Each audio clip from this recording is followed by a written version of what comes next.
저는 칼빈주의자라고 말하는 것을 조심스러워합니다. 칼빈주의를 위한 칼빈주의자가 무슨 의미가 있겠습니까? 그러나 성경대로 성경의 바른 진리의 말씀을 칼빈주의의 이론이 따르고 있기 때문에 그래서 그 이론을 사랑하는 것이지 칼뱅의 어떤 하이퍼 캘비니스트로 따르고 하는 그런 것은 아니라는 것을 말씀합니다. 존 칼뱅의 남겼던 이야기 가운데 한 가지 오늘 아침에 마음에 울리는 내용이 있습니다. 내가 교회에 들어와서 교사가 되고 난 이후에 내가 성경을 가르치기 시작했던 그 순간부터 내 마음에는 교회의 유익을 끼치려고 하는 것 외에 아무런 생각도 가지지 않았다 하는 말씀입니다.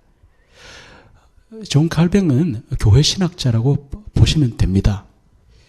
마틴 루터는 종교개혁했지만 언젠가 고쳐지면 로만 가톨릭으로 돌아가려고 생각했기 때문에 나중에는 못 돌아간다는 것을 확인받죠. 1541년에 레깅스부르크에서 종교회의에서 더 이상 못 돌아가는구나. 그러나 한 4년 후에 죽게 되죠. 그러니까 마틴 루터의 종교개혁은 미완성이고 존 칼뱅은 그때부터 로만 가톨릭 못 돌아가는 그 시점부터 강력한 교회론을 세워야 되는 중대한 시대적 요청이 있었습니다. 존 칼뱅이 그때부터 하나님의 말씀으로 감동받은 신학의 교리를 정리할 때 교회는 너무나 위대한 하나님의 계획이었습니다. 오늘도 개혁주의를 말하고 성경을 말하는 모든 이들은 하나님의 교회를 사랑하게 되어 있습니다. 교회를 평생에 유익하게 하는 그 일 외에 아무것도 내 눈에는 보이지 않았다.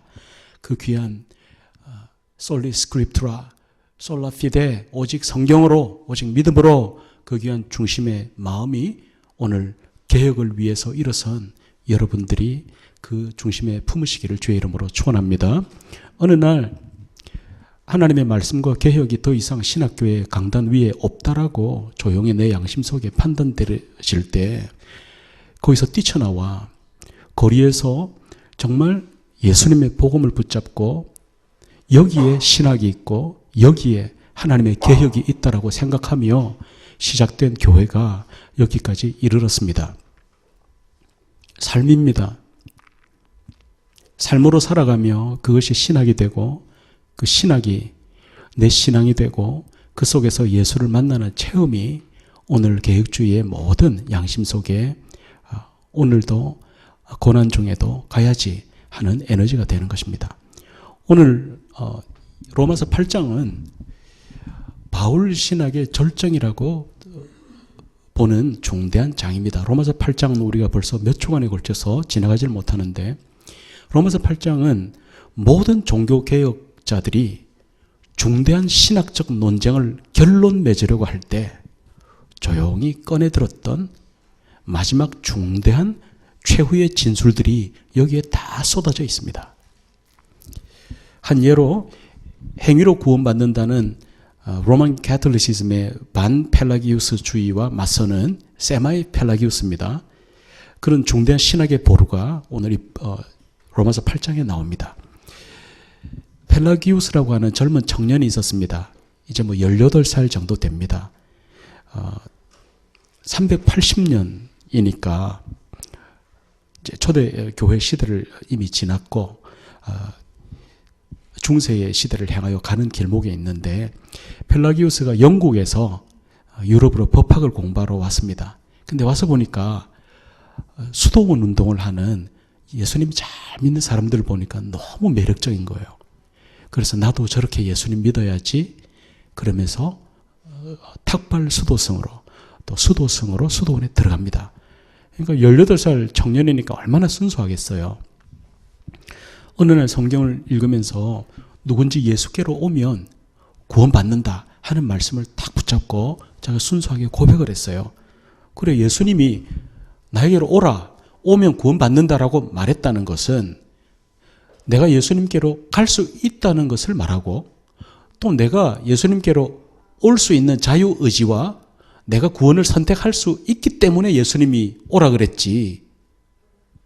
그러니까 내가 구원받는 것은 내 자유의지로 구원받는다라고 고백한 것입니다. 나쁜 의도로 말한 것이 아닙니다. 그것을 유명한 펠라기우스주의라고 해서 오늘날 이단을 얘기할 때 거의 뭐 대명사처럼 이야기하고 알메니우스, 웨슬레까지 막 엮어서 이렇게 매도하는 중대한 하나의 이단의 출발점의 대명사로 불리웁니다. 그러나 여러분들이 가만히 그의 고백과 시작점을 살펴보시면 나쁜 마음으로 한 게 아닙니다. 구원을 확실하게 하고 싶은 열망으로 신학자들이 서로 정의를 내리는 가운데 미숙함과 표현의 오류로 인하여 이단과 진리가 구분되는 그런 시점에서 이 말씀을 보셔야 됩니다. 그럼에도 불구하고 그의 조그만 고백은 엄청난 파장을 일으킵니다. 이야, 내 자유의지로 구원을 받는구나. 이게 막 불처럼 번져갑니다.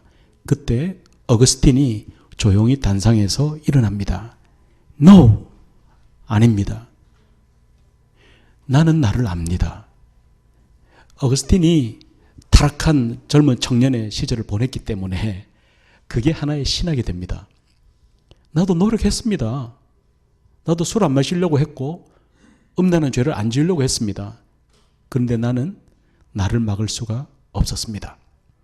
그가 하는 말이 사람은 전적으로 타락했기 때문에 절대로 구원받을 수 있는 노력의 여지가 없습니다. 오직 하나님의 은혜만이 나를 구원할 수 있습니다. 라고 말합니다. 418년 카르티지 카운슬 카르타고 종교회의에서 어거스틴의 손을 들어주고 펠라기우스는 완전한 이단으로 낙인시키게 됩니다. 그런데 얼마나 영향력이 컸는지 세마이 플레이지아니스트들이 반 펠라기우스주의자들, 반대가 아니고 절반 정도 절충하려고 그렇습니다. 어거스틴 선생님 맞습니다. 우리가 다 타락했습니다. 그러나 100% 타락한 것은 아닙니다. 여전히 조금 남아있어서 하나님의 은혜가 주어지면 우리가 예수께로 나가서 회개하고 구원받을 힘이 50% 정도는 있습니다. 라고 말하는데 그게 유명한 반 펠라기우스주의라고 합니다. 이게 중요합니다. 왜냐하면 로만 가톨릭이 이 반 펠라기우스주의를 채택하고 있기 때문입니다. 많은 에라스무스 같은 인문주의자들이 이것을 채택하고 있습니다. 그래서 내가 내 힘으로 선택하고 회개하고 내가 믿음을 선택해야만 구원을 받는다라고 하는 이론이 여기에서 출발합니다. 그때 마틴 루터와 존 칼뱅과 쯔빙글리와 존 후스와 마틴 부버와 많은 부처 같은 사람들이 종교개혁자들이 전부 다 한결같이 오늘 우리 읽은 본문 말씀 로마서 8장을 테이블 위에다가 다 올려놓았습니다. 5절에 보면 육신을 좇는 자는 육신의 일을 생각합니다. 육신에 속한 사람은요 뭐를 생각해도 다 육으로 생각합니다. 그렇기 때문에 하나님과 원수가 됩니다. 그리고 자기가 하나님 뜻에 순종하고 싶지만 절대로 순종 못합니다. 이것이 전적 타락의 결과인 것을 나타내고 바울의 고백을 바울 신학의 그 클라이막스라고 부를 수 있습니다. 이것을 꺼내놓고 하나님만 할 수 있다는 것을 나타냅니다. 여러분과 제가 육신에 속해 있을 때는 구원받지 못한 상태에서 모든 걸 육으로 생각하기 때문에 하나님과 원수 될 수밖에 없습니다. 항상 내가 어찌 살고 내가 어떻게 은퇴할고 이 문제를 어떻게 처리하지 계속 불안하고 막 고통하고 거기에서 벗어날 길이 없습니다. 왜냐하면 모든 생각이 육에 고정되어 있기 때문입니다. 그러나 여러분들이 하나님의 은혜로 예수를 믿고 여러분들이 내 속에서 일어나는 변화를 겪은 사람들은 그렇게 하다가도 갑자기 마음속에 깊은 죄책감이 들어옵니다. 아니지. 내가 육으로 사는 것이 아니지. 내가 지금까지 걸어온 게 내 힘으로 살았나? 내가 의지해서 태어났나?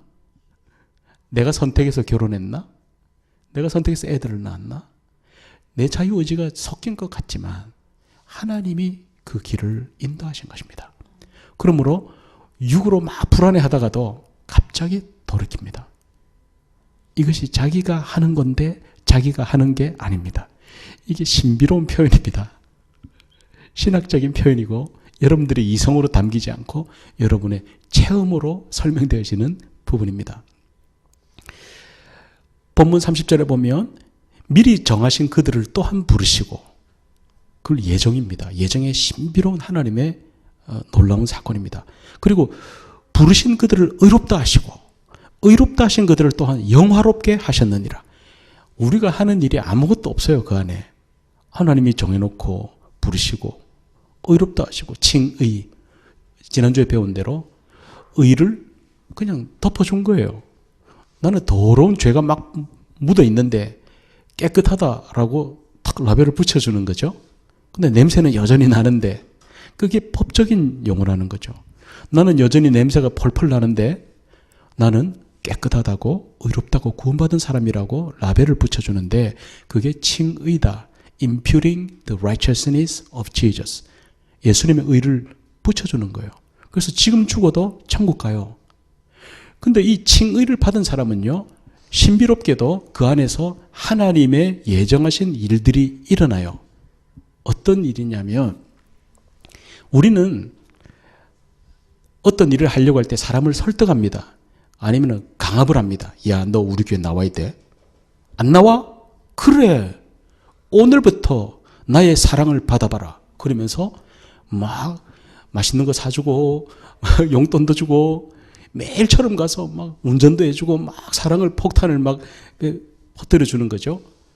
그렇게도 그래도 갈까 말까 이러면은 딱 잡아서 너 저주받는다 이렇게 겁을 주고 해서 어쨌든 강압을 하든지 어쨌든지 그 사람을 설득을 해서 우리가 뜻하는 바를 이루는 것이 사람입니다. 그런데 하나님은 절대로 강압하지 않습니다. 그리고 설득도 안 합니다. 성경은 선포입니다. 태초에 하나님이 천지를 창조하시니라. 끝. 하나님이 그 하신 말씀을 풀어하려고 하지 않습니다. 제일 상위의 권위고 제일 최종 권위이기 때문에 선포입니다. 자, 이 말씀을 설득시키려고 하나님이 애쓰거나 그러지 아니하시고 가만히 둡니다. 그리고 여러분이 자유의지에 가만히 내버려 둡니다. 그러면 여러분들의 선택으로 모든 결정을 합니다. Fully, 100% 여러분들이 추수합니다. 그리고 그 moral responsibility, consequence는 전부 다 거기에서 다 옵니다. 여러분들이 한 행위 그대로 다 받습니다. 그런데도 불구하고 하나님은 손 한 번 대지 않고 여러분의 자유의지를 다 사용하게 해놓고서도 결국 여러분을 하나님이 구원하시는 예정으로 이끄십니다. 그분은 하나님이기 때문입니다. 그게 철학적으로 여러분들이 이해가 안 됩니다. 하나님은 강압하지 아니하고 그분이 뭐 이렇게 뭐 극을 꾸미거나 드라마타이즈를 하거나 팀을 가동해서 이 사람이 그것을 선택할 수밖에 없도록 막 작업을 꾸미고 그러지 않습니다. 전능하신 분이십니다. 전지하신 분이십니다. 그분의 일상 섭리를 통해서, 그러니까 everyday 여러분들이 experience하는 general providence입니다. 여러분들이 everyday, daily providence를 통해서 여러분들이 뭐 열심히 공부하면은 시험에 합격하겠죠. 그게 일상 섭리입니다. 또 여러분들이 운전을 졸다 하면 부딪히겠죠. 그것도 일상 섭리입니다. 일어날 수 있는 거니까. 그런데 special providence, 비상 섭리가 있습니다. 가끔씩. 여러분들이 졸면서 부딪힐 수밖에 없는데 하나님이 탁 치우게 하신다든지 공중에 뜨게 하든지 어떤 사람이 물 위로 예수님이 걸으시듯이 일상 섭리를 뒤집는, 예수님이 물 위로 걷고 베드로가 물 위로 걷는 비상 섭리가 간섭할 수도 있습니다. 그런데 거의 대부분 여러분들의 일상적인 섭리를 통해서 여러분들이 결정하고 다 하게 만들어 놓고서도 그분의 예정하신 계획대로 여러분을 구원한 줄로 믿습니다. 그것을 바울이 오늘 본문에 고백하고 있는 겁니다. 바울의 고백을 제가 쉽게 풀어서 여러분들에게 말씀을 드린 겁니다. 바울은 지난 시간에 공부했지만 바리새인인데 그냥 바리새인이 아니고 바리새인 중의 바리새인이라고 표현을 했습니다. 바리새인은 차가운 감옥의 이슬로 사라져도 오늘 내 목을 수급을 잘라서 여호와 하나님의 이름으로 죽을 수 있다면 찬란하다고 생각하던 사람들이 바리새인입니다. 그런데 바리새인 중에 바리새인이라고 하는 표현은 그 극단을 달린다 이 말입니다. 그냥 야훼의 이름으로 죽는 것을 찬란하다고 느끼는 것이 바리새인인데 그것보다 훨씬 극단적인 사람이다 이 말입니다. 진리를 바꾸지 않습니다. 적어도 자기가 생각한 신학적인 단상의 결론을 바꾸는 사람이 아닙니다. 바울은 이스라엘의 예루살렘 신학의 자존심이었습니다. 여러분들이 가말리엘이라고 하는 그 유명한 랍본의 이름을 복음서에서 봅니다. 예루살렘에 별로 자주 언급되지는 않는데 가말리엘의 수하다, 가말리엘의 문화생이다라고 바울을 표현하는데 가말리엘은 이스라엘 전체의 신학의 양심에 꺼지지 않는 등불이고 그분은 랍본 중에 랍본입니다. 일종의 아카데미 같은 것입니다. 9세기에 이스라엘에 지금도 있습니다. 예시바라고 하는 아카데미가 있습니다. 거기는 좋은 디그리를 주고 이것보다도 거기에 출신의 랍비들은 모든 사람이 존중합니다. 그런 양심적인 신학교인데 그 신학교의 스승이 가말리엘입니다. 가말리엘은 바로 예수님보다 한 세대 전에 살았던 힐렐과 샴마이라고 하는 유명한 랍본들이 속해 있던 아카데미의 현재 교장이라고 생각하시면 됩니다. 그 예수님보다 한 세대 바로 전이니까 가깝습니다. 사람들이 다 기억합니다. 나이 든 사람들은. 그 가운데 지난번에 공부한 것처럼 힐렐이라고 하는 랍본 그리고 샴마이라는 랍본이 있습니다. 샴마이라는 랍본은 그냥 랍비가 아니고 랍본 혹은 랍반이라고 합니다. 이 말은 엄청난 위대한 스승이요 이렇게 말합니다. 대통령보다 더 영향력이 높습니다. 샴마이라고 하는 분은 엄격합니다. 보수주의, 핵보수입니다. 그런데 힐렐은 진보적입니다. 이 힐렐은 성전이 워낙 미신으로 도칠되어 있고 돈벌이로 장사한다고 성전 제사가 더러워져 있으니까 힐렐이 자기 재산을 털어서 수백 마리의 양을 끌고 성전 안에 다 몰아넣어 버렸습니다. 그리고 오늘 아무나 양 한 마리 잡아 다 제사 드리라.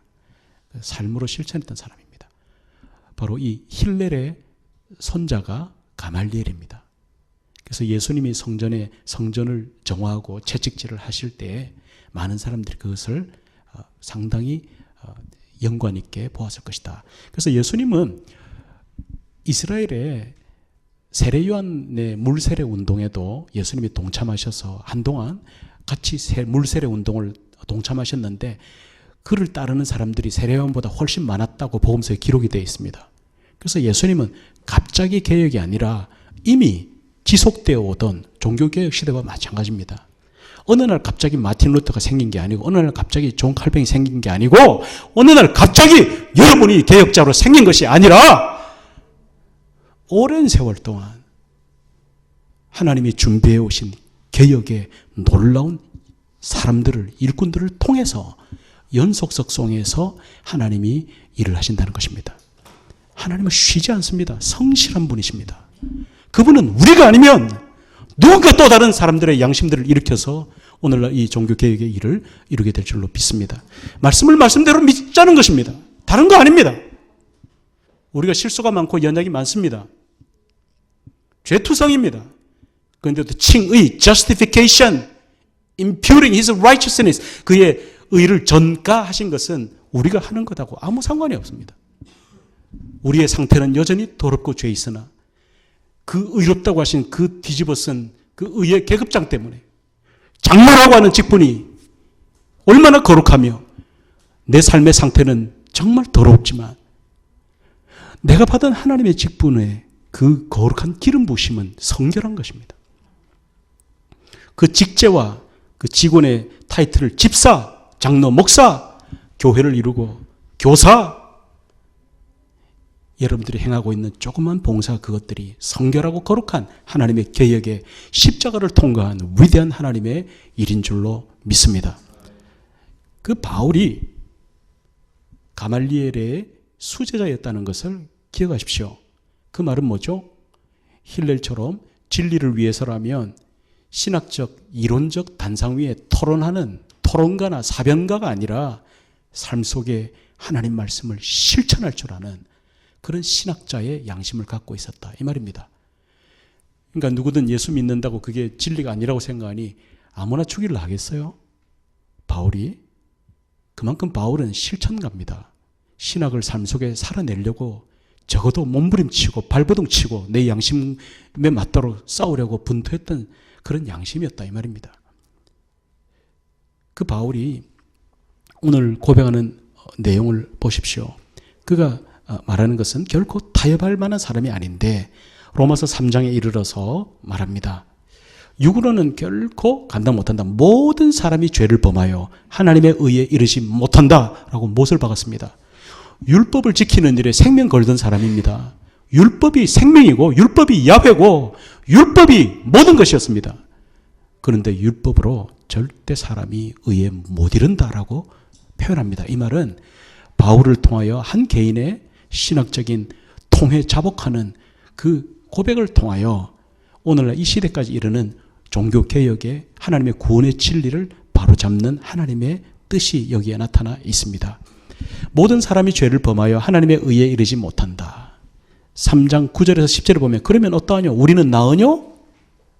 결코 아니라 유대인이나 헬라인이나 다 죄 아래에 있다고 우리가 이미 선언하였느니라. 기록된 바 의인은 없나니 하나도 없느니라. There is no one righteous man.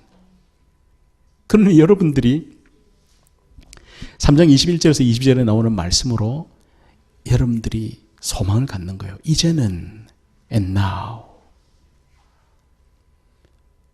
아마 숨을 많이 쉬었을 것 같아요. 이제는 율법 외에 한 의가 나타났으니 율법과 선지자들에게 증거를 받은 것이라 곧 예수 그리스도를 믿음으로 말미암아 모든 자에게 미치는 하나님의 의인이 차별이 없느니라. 예수가 전부라는 말이 너무 유치하게 들렸고 무식하게 들렸습니다. 근데 세월이 지나가며 예수님이 전부임을 깨닫게 됩니다. 미신적으로 예수님의 이름을 부르는 마음은 아니겠지만 예수, 그가 나를 깨끗게 하셨습니다. 여전히 더러운 죄의 상태가 있는데도 불구하고 그가 하셨습니다.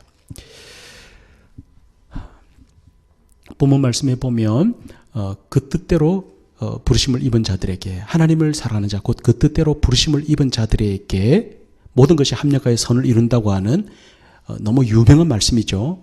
이 말씀에 보면 구원받는 사람 그 뜻대로 부르심을 입은 자들이라고 나왔죠. 그러면 여기서 그 뜻 하나님의 뜻대로 부르심을 받았다 할 때 하나님의 그 뜻이 원전에 보면 전시한다는 뜻입니다. 성소에 들어가면 떡이 있지 않습니까? bread stack이 있습니다. bread table이 있는데 제사장이 제사 드릴 때에 그 떡을 이렇게 보입니다. 사람들에게 전시합니다. 보여주고 놓습니다. 사람들에게 보이고 나타내는데 하나님의 뜻대로 부르심을 입었다는 말은 하나님이 여러분들을 구원할 것을 사람들 앞에 전시하는 겁니다. 여러분들을 쭉 들어올려서 내가 이 김 집사 구원한다라고 이렇게 전시하는 것입니다. 그래 놓고 구원하는 겁니다. 이게 하나님만 하시는 겁니다. 구원 못하면 어떡해요? 우리가 알메니우스 주의의 이론이라든지 어떤 행위 구원의 어떤 그런 이론의 시각으로 보게 되면 그런 면이 보일 수도 있거든요. 아니 이 사람 구원한다고 하나님이 당당하게 해놓고 이 사람이 예수 거부하고 성령도 거부하고 순종도 안 하고 그러면 하나님이 어떻게 될까 이렇게 생각하는데 다시 말하지만 하나님은 전능하신 분이십니다. 전시해놓고 그리고 그가 완전한 자유의지를 다 사용하도록 만들고 성령을 통하여 그가 그의 자유의지로 하나님을 선택하고 양심을 선택하고 내 죄를 든 채로 주님 앞에 나오는 뻔뻔스럽고 너무나 죄책감으로 뒤엉켜 있지만 내 아버지 집에 거할 곳이 많고 내 아버지 집의 종들은 얼마나 많이 먹는고 내 아버지 집으로 나오는 탕자의 귀한 과감한 믿음의 실행이 있는 줄로 믿습니다.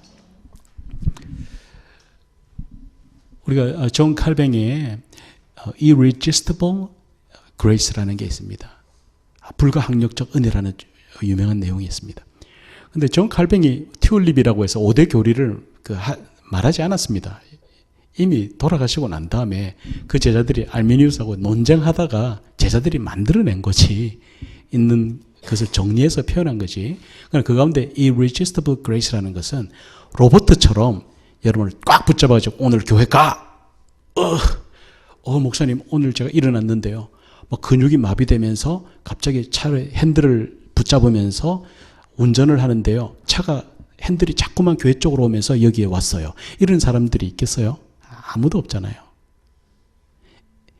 불가항력적 은혜라는 것은 여러분들이 막 죄짓고 마음대로 하고 싶은데도 불순종하고 내 마음대로 골라서 하나님이 일하고 그렇게 하는데도 로버트처럼 딱 붙잡아가지고 시키는 은혜를 말하는 것이 아닙니다. 내버려 둡니다. 가룟 유다가 불가항력적으로 예수님 배신했는지 아세요? 아닙니다. 그의 자유의지를 가지고 그런 하나님의 예정 속에 들어있습니다. 가룟 유다가 배신할 때에 나쁜 마음으로 배신했을 것 같아요. 예수님에 대해서. 해석이 다른 겁니다. 이렇게 해야 더 나을 것이다. 이것이 메시아의 더 나은 길이지 않을까. 이렇게 불을 붙이면 뭔가 혁명이 일어나지는 않을까. 차라리 이렇게 하는 것이 예수님에게 도움이 되지 않을까. 어떤 경륜인지 알 수는 없지만 그의 동기와 출발점은 예수님에 대해서 해코지를 하려고 한 것은 아니다. 왜냐하면 그가 예수님을 배신하고 예수님이 그 십자가형을 당하는 그 직전에 그가 목매달아 죽으며 그 돈을 다 돌려주는 장면이 나옵니다. 자기 자유의지를 통해서 배신을 했습니다. 그런데 그 모든 도덕적 컨시퀀스는 자기가 다 받습니다. 모두에게 역사에 길이 남는 제자들과 예수님에게는 뭘 남겨요? 예수님에게는 철저한 제자 훈련의 실패의 역사를 남기는 거예요. 예수님도 제자 훈련에 실패하는구나. 개인 자신에게는 어떻게 돼요? 너무나 끔찍한 일이죠. 그런데도 불구하고 그것이 하나님의 예정 속에 있었다는 것이죠. 그런데 놀라운 것은요. 그것이 많은 하나님의 나라의 일들과 그것이 실패를 끼치는 것 같지만 그러나 주님의 부활의 사건을 통해서 하나님의 더 놀라운 승리가 교회를 통하여 드러난 것을 믿으시기를 바랍니다. 그러나 그 속에 들어있는 저와 여러분은 하나님 앞에 구원받은 사람이라면 주님 앞에 순종하고 하나님을 두려워하고 적어도 하나님이 말씀한다면 주님 앞에 따를 줄 아는 그런 하나님의 제자들이 되시기를 주의 이름으로 축원합니다. 그래야 세월을 아끼는 것입니다. 존 칼뱅이 그 당시에 종교개혁이라고 말하면 1509년에 태어난 분이니까 16세기인데 그 당시에 종교개혁 말하면 유럽의 스위스하고 독일하고 프랑스하고 이 나라들에서 일어난 종교개혁을 통칭하는 것입니다. 그렇게 말하는데 이 존 칼뱅이 사실은 이 스위스에 이제 도망가게 되죠. 프랑스에서 자기가 종교개혁에 어떤 마음을 굳히게 됐을 때에 결국 쫓겨나게 됩니다. 그 스위스에 갔을 때 자기는 스위스가 가장 종교개혁을 일으키는 그런 중대한 제네바 그 어떤 혁명의 사건이 일어난 도시였습니다. 근데 거기에서 파렐이라고 하는 분이 존 칼뱅, 네가 come to the church. 그 중에서 가장 큰 교회에 와서 목회를 하면서 종교개혁을 이끌어 달라고 부탁을 합니다. 존 칼뱅이 싫어합니다. No. I'm not that big shot. 나는 그런 거물이 못 돼요. 나는 그냥 마음이 여린 사람입니다. 그래서 싫다 그랬는데 결국 파렐이 너 저주받는다. 엄청난 저주를 퍼붓습니다. 그래서 하나님의 종이라면 하고 순종합니다. 근데 그 실패로 끝나죠. 나중에 또 다른 데로 갔는데 스트라스부르크로 가게 되는데 거기서 나중에 다시 또 돌아오라고 합니다. 그때는 마틴 부처라고 하는 사람이 가라는데 다른 얘기는 모르더라도 그의 고백 하나가 우리 마음을 울립니다. 편지를 씁니다. 정말 내가 다시 스위스로 돌아가고 싶지 않습니다. 나를 미워하는 사람들이 가득한 곳이었기 때문에. 그러나 하나님의 서번트로, 노예로서 하나님이 쓰시겠다는 그 부르심에 내 삶을, 생명을 드리는 것처럼 순종하는 것뿐입니다. 라고 순종합니다. 돌아와서 그의 개혁의 삶은 평탄치 않았습니다. 그걸 반대하는 사람들이 거의 대부분이었기 때문입니다. 저와 여러분이 오늘날 하나님의 말씀으로 그가 여러분들을 지으셨고 그리고 여러분들을 부르셨고 여기 어느 한 사람 여러분들이 내가 하나님 말씀으로 양심으로 살아서 하나님의 교회에 개혁의 거룩한 하나님의 제물이 되겠다고 결단하고 자라는 사람이 있습니까? 아무도 없습니다. 그냥 어쩌다 와서 보니 여러분들이 교사가 되어 있고 여러분들이 직분자들이 되어 있고 하나님 앞에 이 자리에 우리가 서 있습니다. 그분의 선택입니다. 그 안에 여러분들의 조그만 자유의지의 선택들이 있었겠죠. 그것이 막히는 것 같고 꺾이는 것 같으나 그러나 하나님의 예정하신 그분의 일은 계속될 줄로 믿습니다. 하나님은 여러분들에게 그 믿음 없는 그 모습을 보면서도 참아내시고 이런 겁니다. 여러분들이 사인을 해야 저 뱅크에 들어가서 그 많은 예금을 찾아올 수 있습니다. 여러분들이. 근데 변호사 사무실 앉혀놓고 사인해라 그러니까 안 하는 거예요. 자꾸. 이거 하다가 뭐 잘못되지 않습니까? 이거 무슨 속임수 있지 않습니까? 강압치 아니하고 계속 기다려줍니다. 내가 자원해서 사인할 때까지, 정말 바른 사인을 할 때까지 그렇습니다. 여러분 앞에 이 말씀을 들고 서면서 나아만 장군의 떨리는 그 심장의 고동 소리가 들리는 것 같습니다. 그것은 위대한 아람국의 장군인데 속에는 문둥병으로 피부가 썩어간 지 오래됩니다. 그래서 늘 장군복을 벗지를 못합니다. 근데 어린 종들은 뭐라 그래요? 벗어요! 벗어요! No man, you're a great general. We understand. But get undressed.